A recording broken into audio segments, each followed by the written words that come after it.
fat globule na because of dun sa kinain niya na burger and fries. And soft drink. And soft drink. Sorry.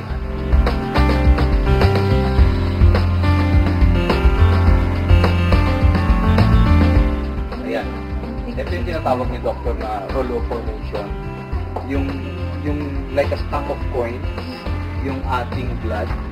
Kaya siya nagdidikit-dikit because malagkit talaga yung hindi yung red blood cell, it's not the serum. Yung serum is the liquid substance between the red blood cell. So malagkit yun eh. Nagiging oily na siyang nagiging dahilan. Kaya mag-clump together, nagiging pila-pila siya. So yung pagiging pila-pila niya ng gano'n, makes it, ayan, para na siyang coins that are stuck together. Makes it difficult para mag-flow properly yung dugo. Nakita natin na she has a very, very thick blood dahil doon sa kanyang cholesterol na circulating in her body right now.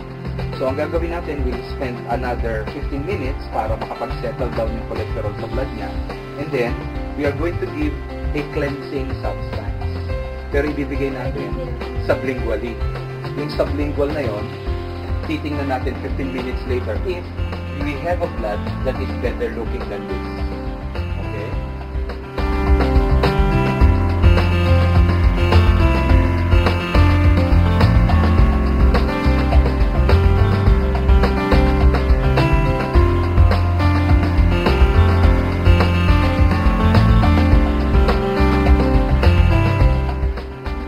Minutes ito after na maglagay, no? Medyo mas hiwalay na siya. Pero meron pa.